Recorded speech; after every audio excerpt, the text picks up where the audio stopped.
Hello दोस्तों, नमस्कार। किसी चैनल में मैं आप सभी लोगों का दिल से बहुत बहुत स्वागत करता हूं। फर्स्ट टाइम विजिट किया जरूर चैनल को सब्सक्राइब कर लेना।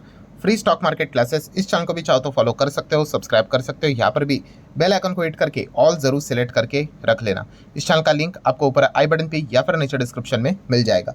उसी के साथ साथ आज के दिन का पहला वीडियो जरूर देख लेना, जहाँ पे हम लोगों ने कवर किया है कि भाई बाजार इतना क्यों ब्रूटली क्रैश हुआ है, उसके पीछे का रीजन क्या है, क्या आगे भी हो सकता है कि नहीं। तो ये वीडियो को चाहो तो स्टडी कर सकते हो। तो चलिए दोस्तों, फिलहाल तो अब इस वीडियो को स्टार्ट कर लेते हैं।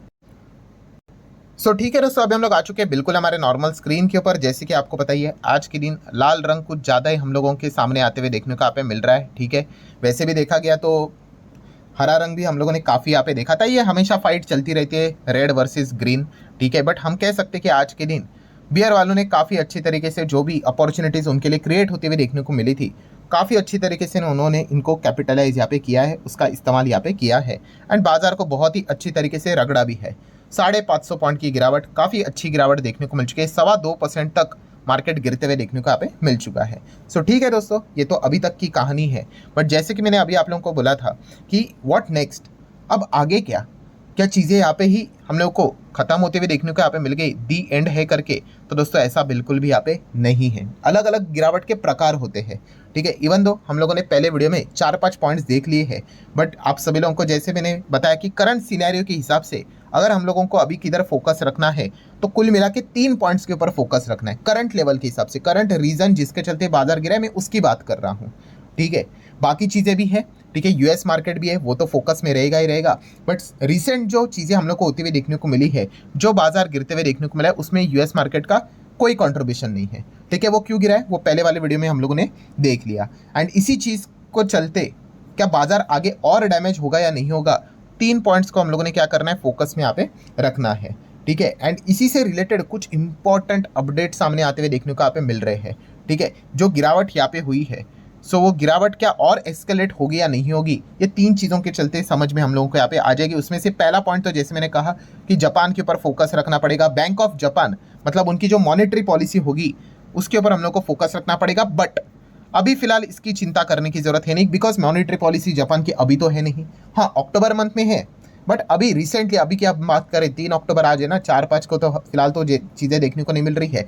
तो इसकी चिंता तो फिलहाल तो छोड़ दो, यहाँ से तो कोई अपडेट देखने को नहीं मिलेगा। फिर हम लोगों का फोकस कहाँ पे जाएगा, ऑब्वियसली सेकेंड पॉइंट के ऊपर, जो कि इजराइल वर्सेस ईरान फाइट तो यहाँ पे जारी है। एंड इस चीज़ के चलते जैसे आपको बताया कि क्रूड ऑयल के ऊपर फोकस रखोगे तो पूरा चीज़ समझ में यहाँ पे आ जाएगा। एंड क्रूड ऑयल अभी भी हायर लेवल पे ही डांस करते हुए देखने को यहाँ पे मिल रहा है। यहाँ से भी हम लोग को इंडिकेशन मिल जाएगा कि क्या हो रहा है करके। अभी तक वहाँ पे जो सिचुएशन जो भी चल रही थी, वो सारी चीज़ें हम लोग को पता है। क्रूड ऑयल अभी तक हम लोगों ने देखा है 75 के प्लस हम लोगों को चलते हुए देखने को यहाँ पे मिल रहा है। देन अगर हम लोग बात करें दोस्तों, तो मोस्ट इंपॉर्टेंट पॉइंट, तीसरा पॉइंट, ये काफ़ी काफ़ी काफ़ी इंपॉर्टेंट हो चुका है। इसको मैंने काफ़ी बार कवर किया है पहले वीडियो में भी। जैसे मैंने कहा कि one of the most important golden point है कौन सा, चाइना। चाइना ये हमारा ऑल्टरनेटिव कॉम्पिटिशन हम लोगों को चलते हुए देखने को मिल रहा था। क्यों हमारा मार्केट इतना अच्छा भी कर रहा था, फॉरेन इन्वेस्टर हमारे मार्केट में क्यों लगातार पैसा लगा रहे थे, क्योंकि चाइना की इकोनॉमी बहुत खराब परफॉर्मेंस यहाँ पे दे रही थी। एंड अभी प्रॉब्लम यहाँ पे क्या हो रहा है कि चाइना के इकोनॉमी में एक रिवाइवल देखने को मिल रहा है। सरकार ने वहाँ पे उनको स्टिमुलस पैकेज अनाउंस किया। ठीक है, जितनी मदद हो सके लिक्विडिटी डालने की कोशिश करें। एंड इसी चीज़ के चलते जो एफआईज है, फॉरेन इंस्टीट्यूशनल इन्वेस्टर है, उनको अभी चाइना का मार्केट काफ़ी अट्रैक्टिव नज़र आ रहा है, काफ़ी अच्छा नज़र आ रहा है। ठीक है, एंड इसी चीज़ के चलते हम लोगों ने देख भी लिया कि पिछले 2 दिनों में ट्रेडिंग डेज की अगर हम लोग बात करें तो बहुत भारी पैसा यहाँ पे फॉरेन इंस्टीट्यूशनल इन्वेस्टर ने क्या किया है, हमारे बाजार से निकाला है। ठीक है, उसमें भी आप सभी लोगों को जैसे पता ही है कि 9,000 करोड़ से ज़्यादा का पैसा निकाला। देन 5,500 करोड़ के आसपास का पैसा निकाला। 9 और 5 कितना होता है, 14,000 करोड़ के आसपास, 14,500 करोड़ के आसपास, या फिर रफली 15,000 करोड़ भी बोल सकते हो। 2 दिन में एफआईज ने हमारे मार्केट से पैसा निकाला, और ये इंडिकेशन दे रहा है कि वो पैसा चाइना के बाजार में जा रहा है। तो इसलिए एफआईज डीएस एक्टिविटी के ऊपर हम लोगों का फोकस यहाँ पे और भी ज़्यादा इंपॉर्टेंट बन जाता है। एंड दोस्तों, जिस बात का डर था, एक्चुअल में वही चीज़ें होती हुई देखने को मिल रही है। एफआईज डीएस का डेटा यहाँ पे आ चुका है। जितना एफआईज डीएस ने 2 दिन में नहीं निकाला, उतना उन्होंने आज 1 दिन में निकाल दिया। 15,500, साढ़े नहीं, चलो 15,500 करोड़ के आसपास का एफआईज एफपीएस ने नेट सेलिंग की है। ठीक है, तो आप कैलकुलेट करके देख लेना, लगभग 3 दिन में, सिर्फ 3 दिन में 30,000 करोड़ एफआईज ने यहाँ पे निकाल दिए। ठीक ठीक है, केवल 3 दिन में। तो आप अंदाज़ा लगा सकते हो कि जो हम डॉट्स को कनेक्ट करने की कोशिश कर रहे हैं कि एफआईज एग्रेसिवली इतना क्यों सेलिंग कर रहे हैं, तो वो डॉट्स बिल्कुल सही दिशा में जा रहे हैं कि चाइना का मार्केट में ही वो पैसा शायद से जाते हुए देखने को आप मिल रहा है। एफआईज यहाँ से निकल रहे, चाइना के और हम लोग को मुड़ते हुए देखने को मिल रहे हैं। इस प्रकार का डेटा तो हमारा जो एनालिसिस है उसको और स्ट्रॉन्ग करते हुए देखने को आप मिल रहा है। जस्ट इमेजिन कि 2 दिन में जितना बेचा था उससे ज़्यादा आज उन्होंने 1 दिन में बेच दिया। 30,000 करोड़ से ज़्यादा का माल केवल 3 दिन में निकला है।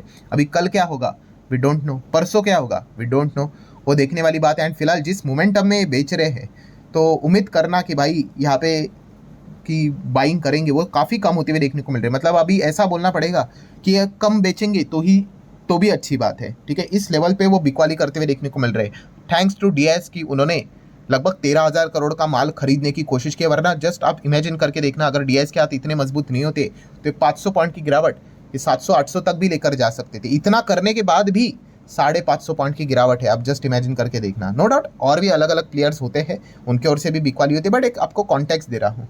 सो हम लोग को साफ साफ पता चल रहा है दोस्तों कि जो फॉरेन इंस्टीट्यूशनल इन्वेस्टर हम लोग को जो देखने को यहाँ पे मिल रहे हैं, ज़बरदस्त तरीके से बिकवाली हमारे बाजार में यहाँ पे कर रहे हैं। एंड इसी की पॉसिबिलिटी है कि वो पैसा चाइना की ओर हम लोग को ज़्यादातर और पे मुड़ते हुए देखने को यहाँ पे मिल रहा है। एंड चाइना एकदम अभी हम लोगों ने देखा था कि बॉटम पे था, अभी जाके वहाँ पे तेज़ी देखने को यहाँ पे मिल चुकी है। अभी वो तेज़ी कब तक चलेगी वो देखने वाली बात है। स्टिमुलस पैकेज कब तक रहेंगे वो देखने वाली बात है, ठीक है। वो फ्यूल कब तक रहेगा जिसके चलते चाइना की गाड़ी भाग रही है वो देखने वाली यहाँ पे बात है, ठीक है। एंड इसी चीज़ के चलते गिरावट हमारे बाजार में होते हुए देखने को मिल रही है।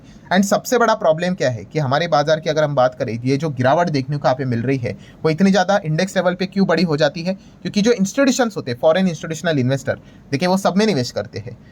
लार्ज कैप में भी करते हैं, मिड कैप में भी करते हैं, स्मॉल कैप में भी करते हैं, बट सबसे बड़ा अगर उनका किधर एक्सपोजर होता है तो लार्ज कैप में ही होता है। कितने सारे तो इंडेक्स में ही निवेश करते हैं। हम लोगों ने देखे फॉरेन के इंडेक्स भी होते हैं, फुटसी की बात कर लो, एमएससीआई की बात कर लो, ठीक है। तो उसको देखकर लार्ज कैप में ही सबसे ज़्यादा फॉरेनर्स का पैसा जाते हुए देखने को मिल जाता है। एंड अगर वो पैसा निकालते ही है तो लार्ज कैप से ही ज़्यादा निकलता है। ऐसी बात नहीं मैं कह रहा हूँ कि मिड से और स्मॉल से नहीं निकलता है, वहाँ से भी निकलता है, बट लार्ज से लार्ज पैसा निकल रहा है। एंड लार्ज आप सभी लोगों को पता ही है, जो लार्ज कैप होते हैं वही तो निफ्टी 50 में, जितने भी निफ्टी 50 के 50 शेयर्स कौन है, ये सब के सब तो लार्ज कैप ही तो देखने को यहाँ पे मिल रहे हैं। इवन निफ्टी नेक्स्ट 50 में भी I guess almost large cap type के स्टॉक्स हम लोग को देखने को मिल जाते हैं। सो वहाँ से अगर पैसा निकलेगा तो इंडेक्स लेवल पे तो दबाव आएगा ही आएगा। एंड इसी चीज़ के चलते ये गिरावट हम लोग को होते हुए देखने को यहाँ पे मिल चुकी है। सो डेफिनेटली हम यहाँ पे कह सकते हैं कि ये जो दिक्कत हम लोग को देखने को मिल रही है कि एफआईज यहाँ से पैसा निकाल रहे, मतलब आप देखो कि मार्केट कितना अनसर्टन होता है। हम अमेरिका की ओर ध्यान रख रहे थे, हमारे पड़ोसी मुल्क ने एक डिसीजन बदल दिया और इस चीज़ के चलते पूरा खेल ही पलट लिया, ठीक है। तो ये चीज़ें हम लोग को बाजार में चलते हुए देखने को मिल जाती है और मार्केट ऐसा ही चलता है भाई।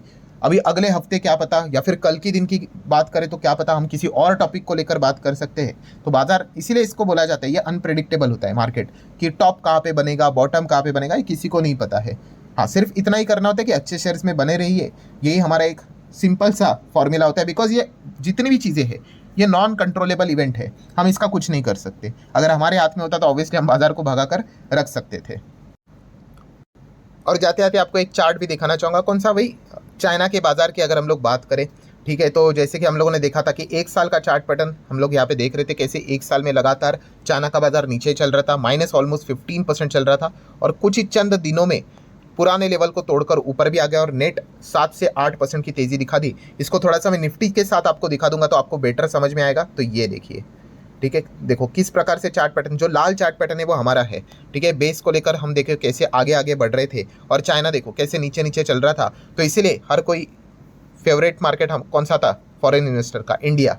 एंड आप देख सकते हो हम काफ़ी अच्छा यहाँ पे कंसिस्टेंटली यहाँ पे चल रहे थे। पिछले 1 साल के हिसाब से बात करें, चाइना नीचे जा रहा था, एक डिसीजन पलट लिया तो इतना ज़बरदस्त तेज़ी आया कि हमारे बाजार के ऊपर भी चला गया उनका, ठीक है, परफॉर्मेंस। इसीलिए हर कोई फॉरेन इन्वेस्टर अभी यही फोकस कर रहा है कि अरे भाई भागो, वहाँ पे भागो, स्टिमुलस पैकेज के चलते और तेज़ होगा करके, ठीक है। तो ये चीज़ें देखने को यहाँ पे मिल रही है, ठीक है। हाँ, वो तेज़ी वहाँ तक कब तक चलेगी, कब तक टिकेगी, वो पैकेज के चलते वो तेज़ी देखने को मिल रही है। तो पैकेज के भी लिमिटेशंस होते हैं, बट फिलहाल वहाँ का जो सेंटिमेंट है काफ़ी अच्छा देखने को मिल रहा है, क्योंकि वैल्यूएशन वहाँ के काफ़ी चीप नज़र आ रहे हैं। हमसे बड़ी इकोनॉमी है, दूसरे नंबर की इकोनॉमी है वर्ल्ड की अगर हम लोग बात करें तो, ठीक है। एंड मार्केट भी चीप लेवल पे देखने को मिल रहा था, तो वहीं पे सब लोग भागते हुए देखने को मिले। जेफरीज के क्रिस वुड ने तक ये बात कवर कर ली कि हमारा वेटेज उन्होंने 1% से घटाकर चाइना का जो वेटेज है 2% तक बढ़ा दिया। तो ये साफ साफ इंडिकेशन हम लोग को मिल ही जाता है कि फॉरेन इन्वेस्टर का जो अभी रुझान है वो चाइना की ओर हम लोग को एग्रेसिवली देखने को यहाँ पे मिल रहा है। एंड जिस प्रकार का डेटा तो हम लोगों ने यहाँ पे देख ही लिया कि 15,500 करोड़ की नेट बिकवाली इस चीज़ के ऊपर तो मतलब मुहर ही लगा देती है। अभी आने वाले कल के दिन की बात करें, परसों की बात करें, ठीक है, अभी आज कौन सा है, गुरुवार है गेस, तो कल एक ही दिन शुक्रवार की बात करें, देखना पड़ेगा भाई कि एफआईएस क्या और बिकवाली करते हैं या नहीं करते, करते तो कितना एग्रेसिवली करते या नहीं करते, ये सारी चीज़ों के ऊपर ध्यान यहाँ पे रखना पड़ेगा। सो आशा करता हूँ दोस्तों वीडियो हेल्पफुल लगा होगा, तो चाहो तो लाइक एंड शेयर कर सकते हो। मिलते हैं नेक्स्ट वीडियो में, तब तक के लिए बाय बाय।